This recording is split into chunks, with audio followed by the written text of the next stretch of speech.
Hello, everybody. We're back. It's Wednesday. It's 1:06. We're even later than last week. I'm sorry, everybody. We made it. We figured out our technology fun. And this is Chattin with CHAP, and I'm Ginger Wade, and I'm here with two of my evaluator friends from last week. We have Courtney Dunlap and Barb Beideman. So thank you for coming back again, ladies. I'm very glad to have you. And if you didn't see, our Chattin with CHAP last week had like over 2,000 views. Like it just exploded. So that's really good. So that means everybody's getting all the good information out there. So that's great. Okay, so we're going to jump into a frequently asked questions list that I'm sure Courtney and Barb come in contact with these questions a lot. Amy gave a lot of these to us, so we're going to talk through these. Maybe we'll get through all of them. There's a lot on our list. So number one on our list says what the wording was, what constitutes proof for the subjects covered, but the proof thing was not a word that the evaluators appreciated, and they can explain that if they want to, but what we're thinking is samples, because in the portfolio it says samples. So ladies, which one of you wants to take that first? What is a sample? It's not proof, it's a sample. So what is a sample? Do you want to take that, Barb, first? Oh, sure. So a sample can be lots of different things. So everybody homeschools differently, and so samples are all going to look different. So it can just be like we talked about, that you need to show that you're making progress.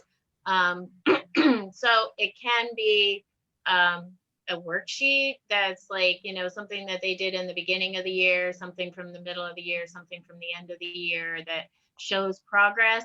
But it could also be some kind of project that they worked on.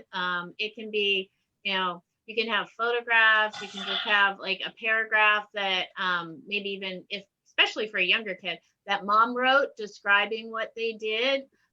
It doesn't have to be a worksheet by any means. So it could be, I have one student that'll be coming this week who has written some books. And so she wanted to bring her books along that she wrote. So things like that. I mean, it can be anything. I've seen sewing projects. I've seen all kinds of, and actually that's kind of what makes it fun to be an evaluator, is that you get to see all these different things that people are doing. You get to see all different kinds of curriculum that they use. You get to see all kinds of, their own units that they've made up, just maybe using materials from the library or something on nature or whatever. And over the years, I've just seen so many really cool things. So it can be whatever you think is going to show that your child has made progress in what they've been doing. So, it's really something that's open. It doesn't have to be a certain type of thing.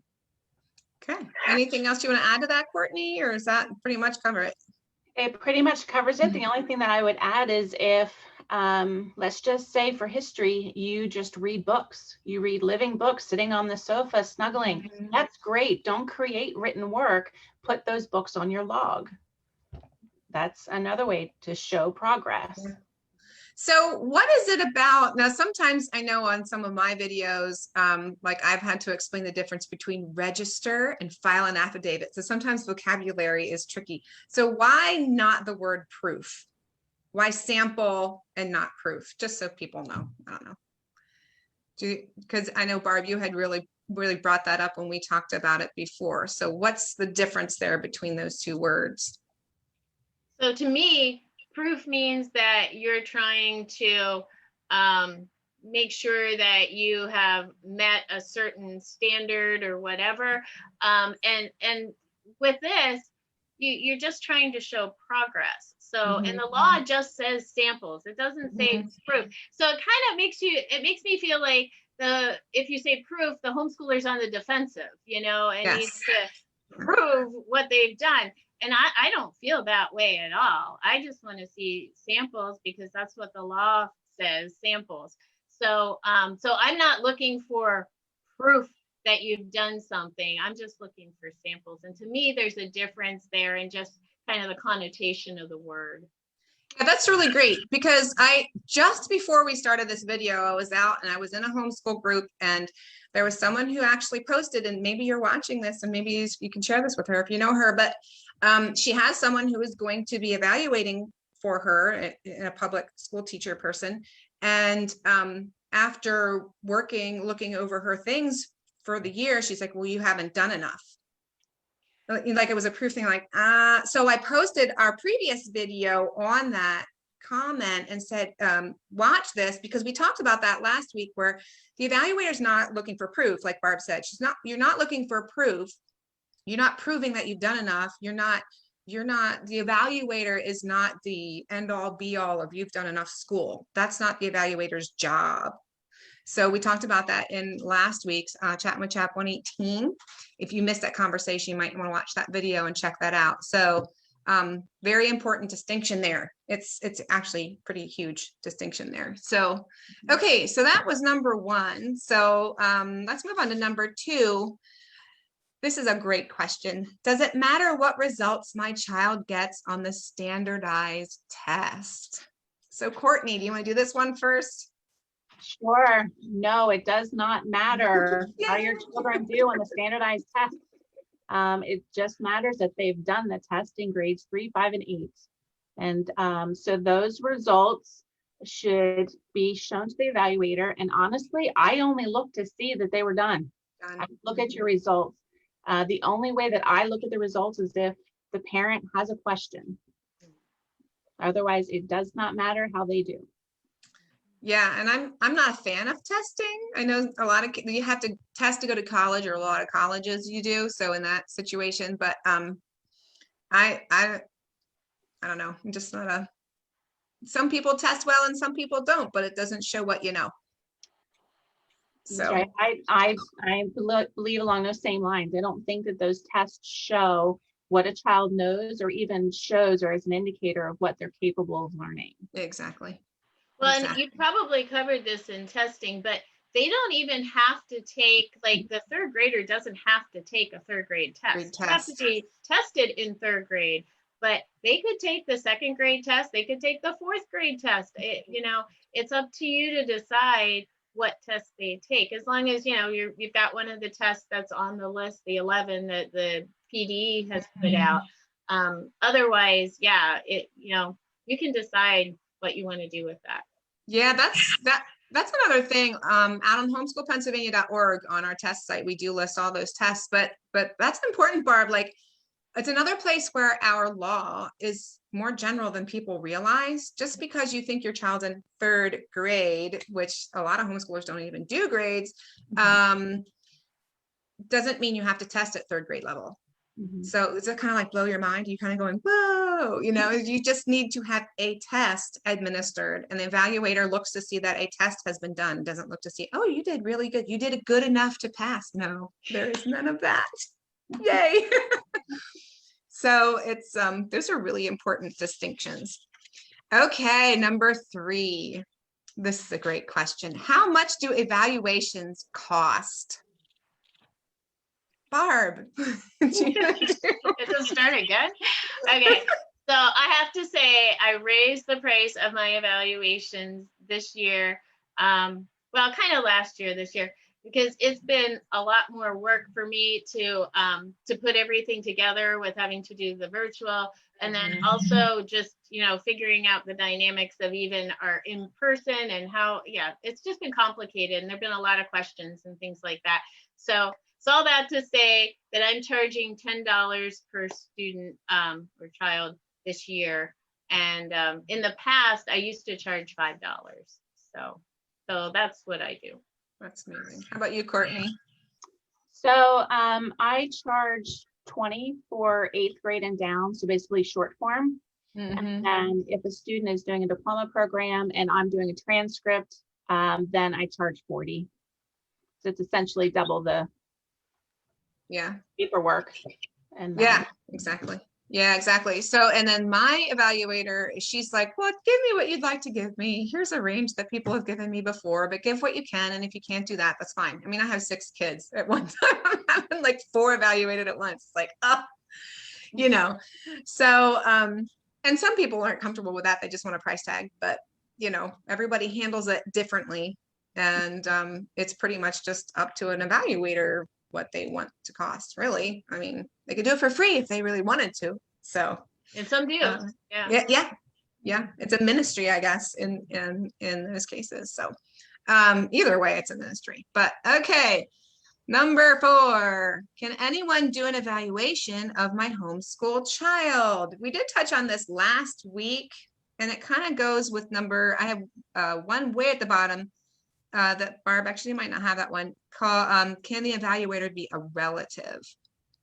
So how about Courtney, do you want to just mention that, I guess briefly, what we talked about last week about who can evaluate your kids?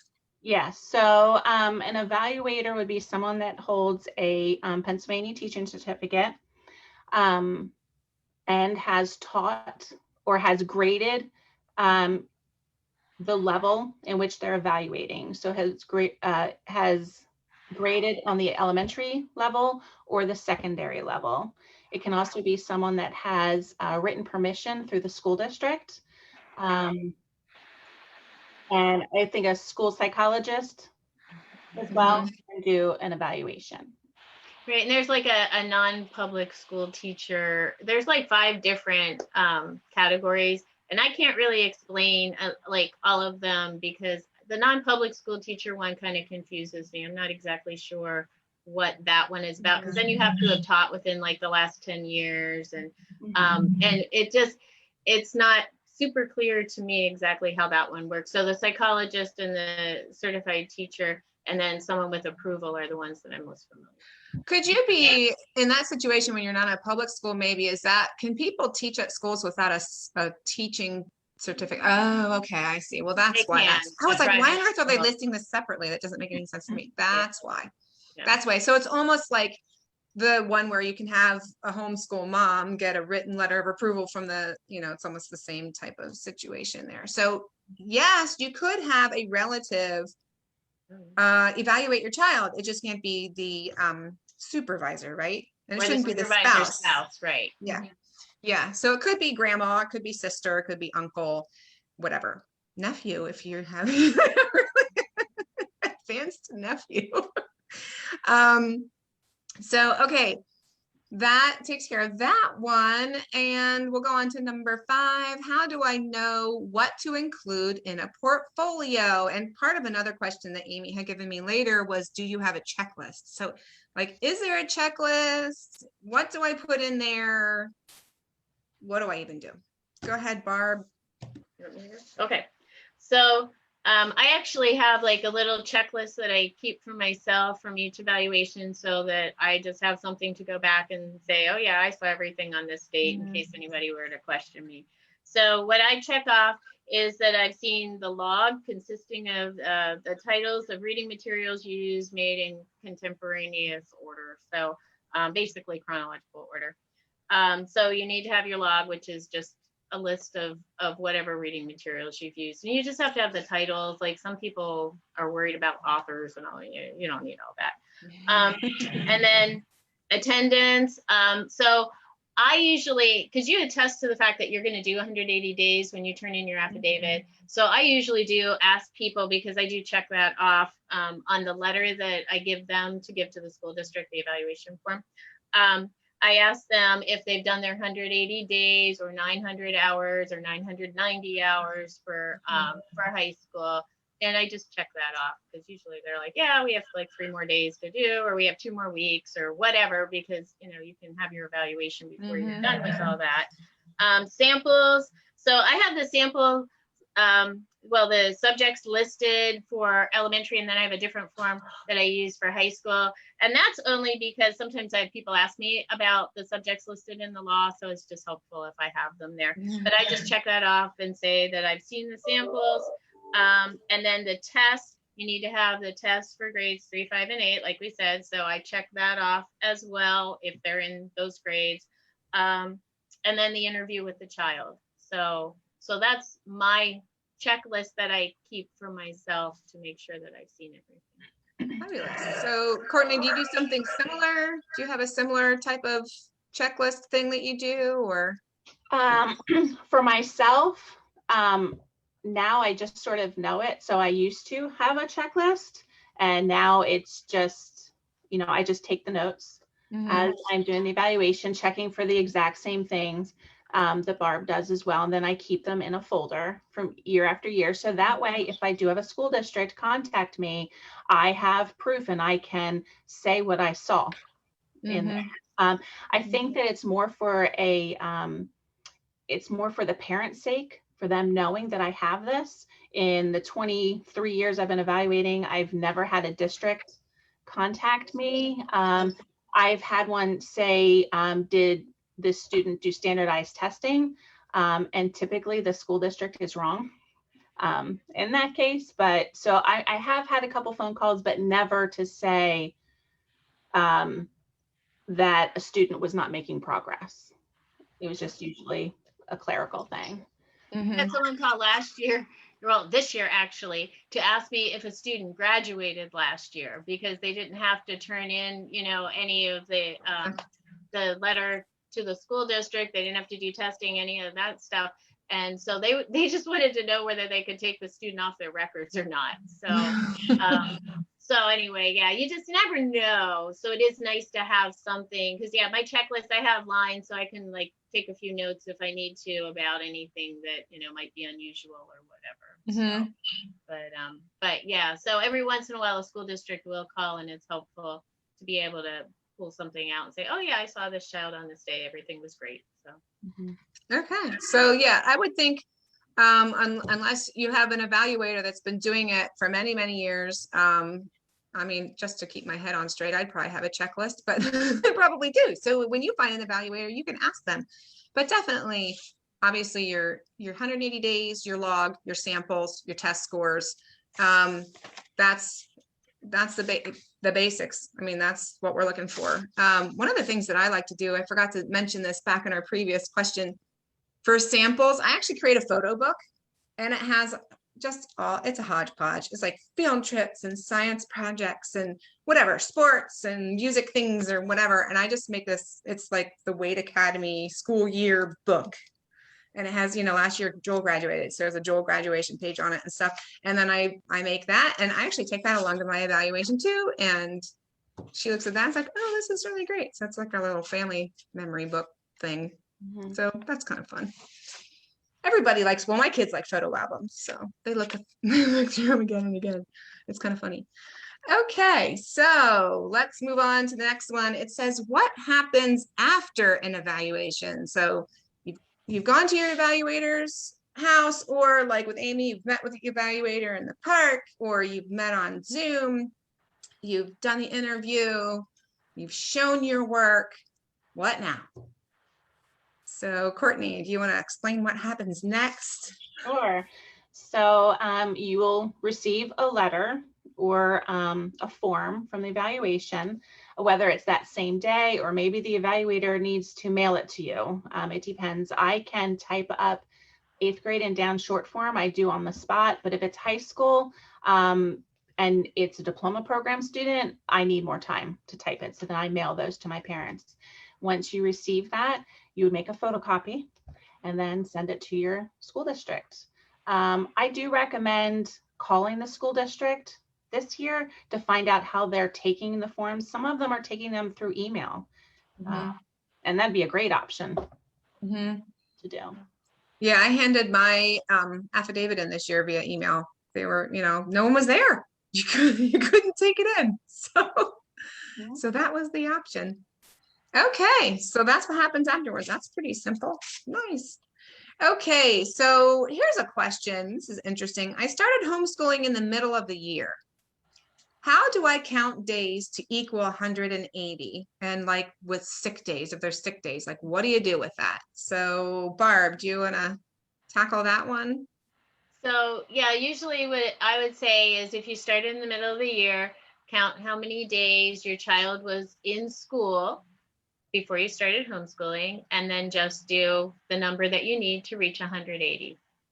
So it's not really that difficult. And then as far as sick days, I don't know. I guess if you had a lot of sick days, maybe that could be more of an issue. But if you have like 3 sick days or something like that, I don't really worry about that, because it's not like if a child is sick in school, they miss, even a week or whatever, they have to make it up at the end of the year. That doesn't happen. So, so I don't really, and with homeschooling, at least for our family, it was really hard, especially when they were younger, well, even as they got older, to say like, this is a school day and this is not a school day. I felt like we learned something every day. So the 180-day thing was kind of, I thought, kind of an arbitrary number personally. So, and it came basically from what they do in public school. Sure. So, sure. Does that make sense? What's magic about that? Mm-hmm. Anything else to add to that, Courtney? That was pretty straightforward, huh? No, that is perfect. Unless your child is sleeping, they're learning. Yeah, this is true. Yes, I don't even look at the 180 days anymore, because in reality, you hit 180 days like the end of January, because every day is learning. Life is learning. That measure of learning is not a textbook. Have they finished this textbook? That doesn't have to be the signal for the end of the year, or that's 80 days. Exactly. And that's why I think we have our concept of what education is, or what learning is so confined by the public school system setup.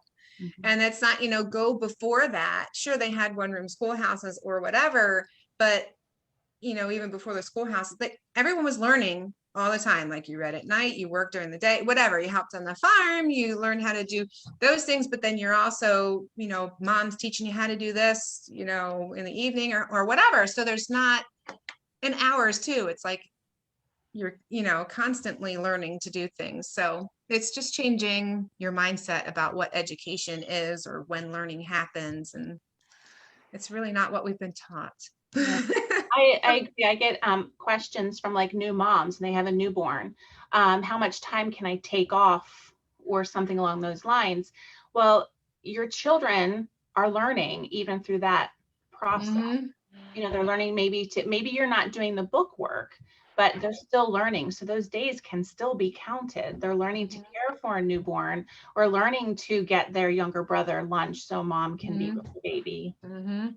Yeah, and I would add to that, my mom had Alzheimer's when my kids were in middle school and high school, and we still counted all our days. They learned a lot about what it means to be a family and to care for other family members, and what Alzheimer's is, and it wasn't at all the way I planned that year when she went into the home. And my father had heart problems, so he had to go into the hospital. So it was a big thing, and it really took a lot of time to get everything worked out.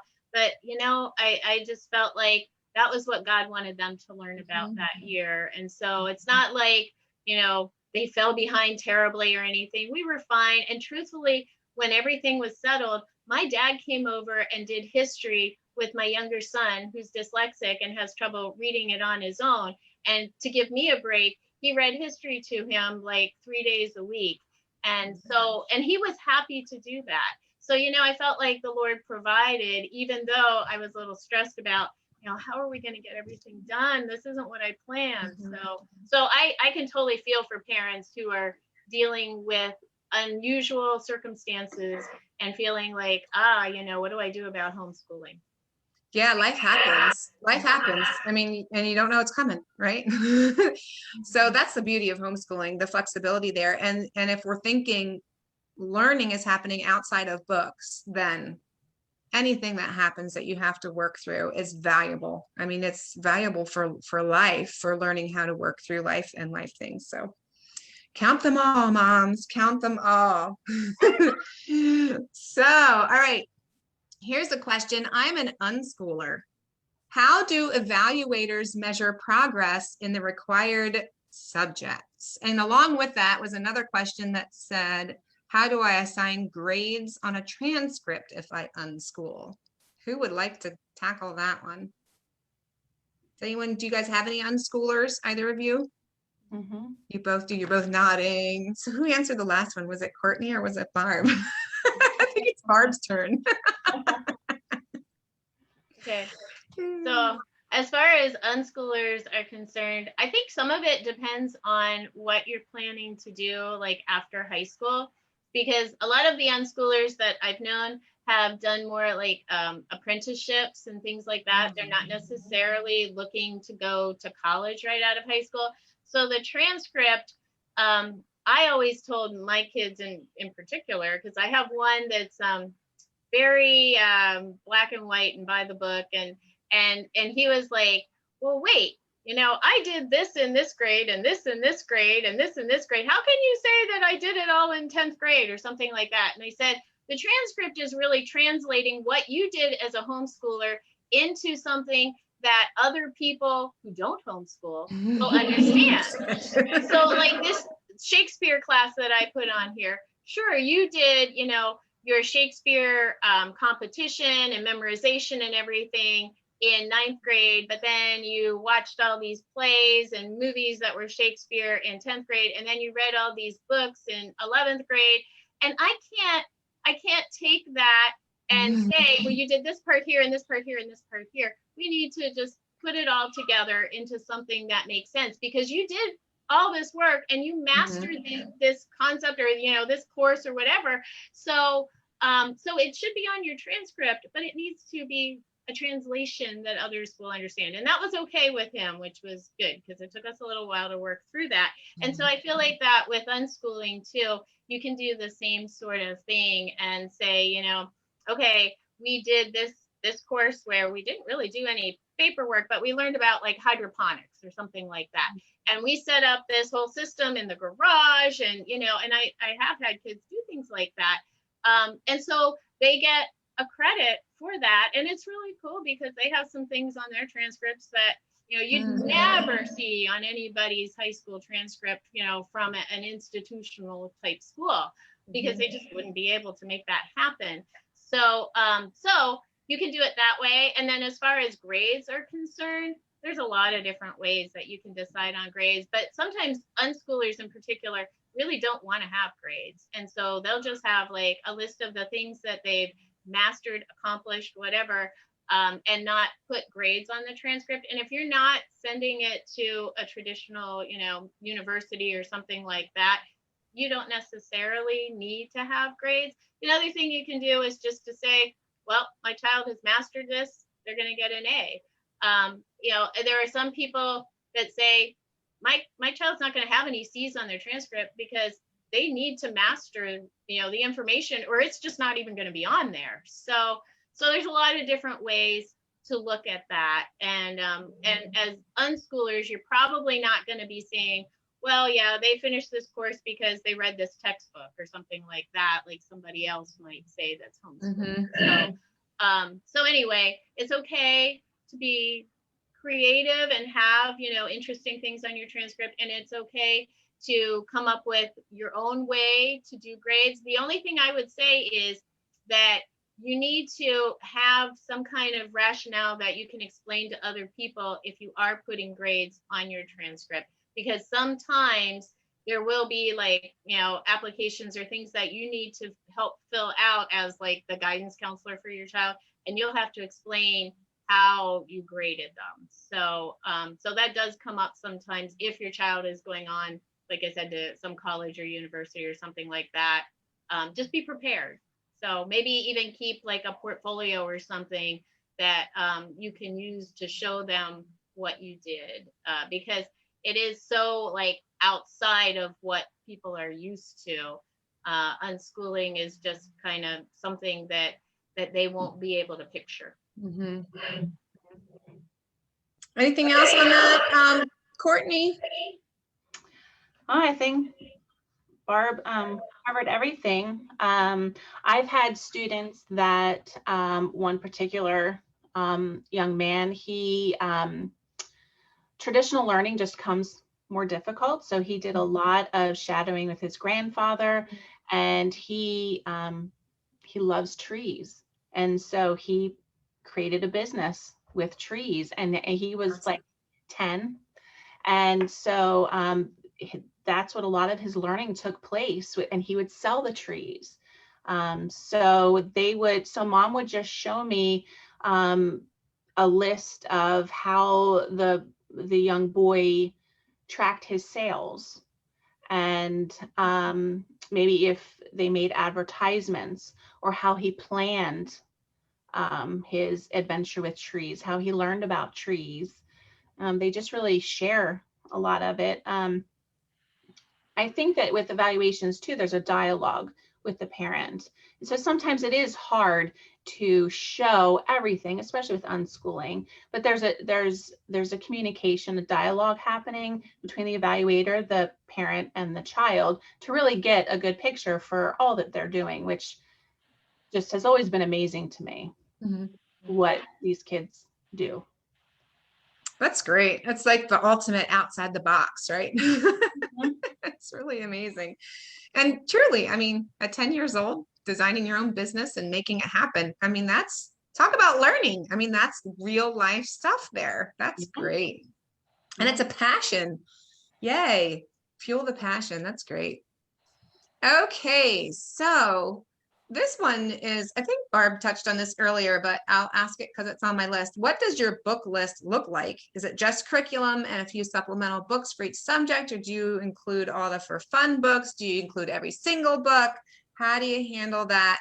And just for the record, I'm pretty sure, you can correct me if I'm wrong, ladies, that the law calls the book list the log. It's actually the log. And I guess part of that is the 180 days, but I always thought way back that the log was the list of 180 days and you put a book list with it. But I did some research way back when we started chatting with CHAP, explaining the law. I'm like, oh no, the log is actually the book list. So Courtney, what does the log or the book list look like? What should be on there? So a list of materials used, and then the fun books, and it can be books on tape. It can be books read to them. It could be books that they read. It doesn't matter. And typically I say to my families from 8th grade and down, it can be just a couple of books. It does not have to be exhaustive at all. So for high school, I think, like I had shared, a lot of my families use a diploma program. And so I tell them, try to have that as complete as possible, because that can translate into different credits in different places. And I can help guide parents if I know everything. Anything else to add to that, Barb? Oh, well, for elementary, sometimes I have people that like have 4 pages of, 8-point font books that they've read. And I say, it's all right to just have a sampling of the books, because you don't have to list every book that they've taken out of the library. I mean, with kids that like to read a lot when they're little, you could just end up with pages and pages and pages. And if you want to keep that for your own records, I mean, maybe, you want to have that because you have more kids and you want to have that list or whatever, that's fine. But don't feel like you need to list, 700 books or something like that. I don't need to see every single book. If you just want to have, a sampling of what they've read, then that's fine with me. But if you use textbooks, do include the textbooks. So what about like magazines and videos? Would you include those on there too? I don't think you have to. If you want to, it's fine. Okay. Well, there you have it. Okay, so we've got a few more left. I think we'll try and get them in. What basic materials do most evaluators look at? How many papers, pictures, projects for each subject should we put in? I think we touched on this before. So basic materials, I'm not sure what they're looking for basic materials, but I'm thinking that's your samples from all your subjects that you do, beginning, middle, end of the year.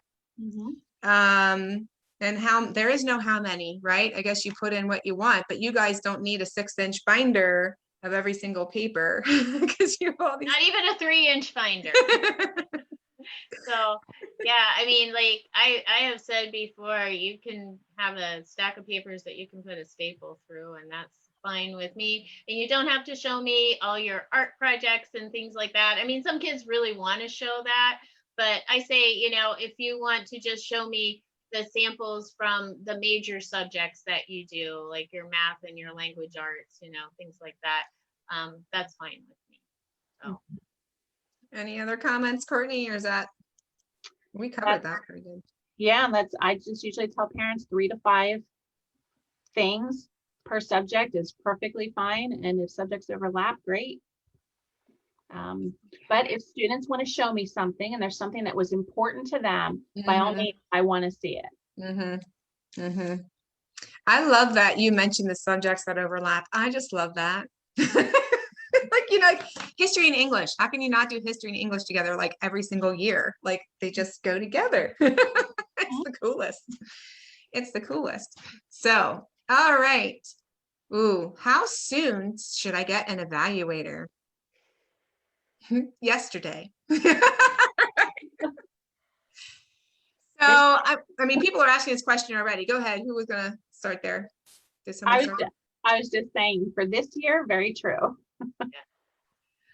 Yeah, since there are so many more homeschoolers this year, there was quite an influx. And I don't think the number of evaluators has caught up with the influx. So if you have not looked for an evaluator yet this year, you really should be looking, because I think a lot of evaluators are full or are getting full. That doesn't necessarily mean like you don't have to do someone in your town, right? If you're doing Zoom, it could be, you know, I could call Barb, you know, Barb's across the state from me. I could be like, hey, Barb. So you just find someone who fits your philosophy and would work with your family well, and go for it. But yeah, I would. What do you think in a normal year? When do you get in touch with people on a normal year? Maybe this is the new normal. I don't know, but previous years. In a normal year, I send out my signups because I use Sign Up Genius at the end of January. But this year, I just sent them out like 2 weeks ago. I said like I wouldn't send it out till at least the middle of March, the end of March, because I wanted to make sure we weren't going to have any waivers again this year. Once I figured out we weren't going to have any waivers, I figured I better send it out. But I think like 270 scheduled already, and I haven't even started doing them. I'll start on Friday. So, and you know, I have like over 800 slots. You know, I don't expect all of those to fill by any means, but if everything is full for June, before June starts, I'm not adding any more. So, so I have a list of other evaluators that I send out on my email, my evaluation announcement, and say, you know, if my times don't fit for you or whatever, feel free to contact these other people. And that's what I'll be telling people if they're contacting me in June and I would not be at all surprised if I have no slots left in June. So, so anyway, yeah, I would say contact someone as an evaluator as soon as you can, because I have had a ton of new people. I'm sure Courtney has too, that are, you know, homeschooling for the first time this year. So. Yeah. Did you start already, Courtney? I did. Yeah. Yeah. So that's another thing. If you're not aware, you don't have to wait till you're done to get evaluated. You can be evaluated before you're done with your school year. So keep that in mind. You're thinking, how are people done already? Yeah. Well, they're probably not. And unfortunately, I expect that, and I'm guessing Courtney might expect this too, that we'll be hearing from people in July, because I hear from people in July, generally, you know, a few, but I am guessing there are people out there, just from what I've seen, who really don't know that they need to have an evaluation and won't figure it out until their school district contacts them and says, hey, we didn't get your evaluation form. And I know there's at least one local school district that started giving out my phone number already. So, so anyway, yeah. So I'm thinking, unfortunately, there probably will be evaluations in July this year or August as well. Yeah, so spread the word, spread the word. Yes, evaluations are on for this year and you need to get an evaluator and get signed up now. Tell everybody you know. Okay, so last question. Someone mentioned this on our video last week. Can we include work from our Bible study in our work for the year with our schoolwork? So Courtney, what do you think? Absolutely. Yes. Again, that's like overlapping. Mm-hmm. I mean, that's history. That is writing. It can be vocabulary. So yes. Yeah, for sure. Any of that stuff, like we said, it's learning. You're learning. You include it for sure. My kids go to a summer camp.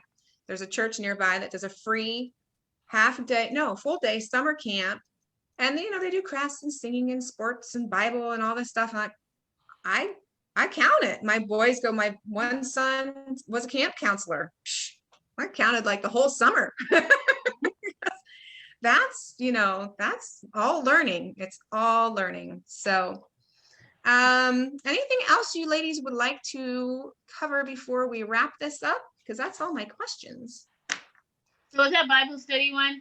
The only thing that I would add is that you should make sure that you have an evaluator that kind of is on the same line as you, as far as just kind of that you agree on things. Because I have had people say, like, well, I went to this evaluator who wasn't a Christian and she wasn't real happy about, my Bible study being included or whatever. So kind of make sure you're on the same page with your evaluator, just because I feel like that's helpful.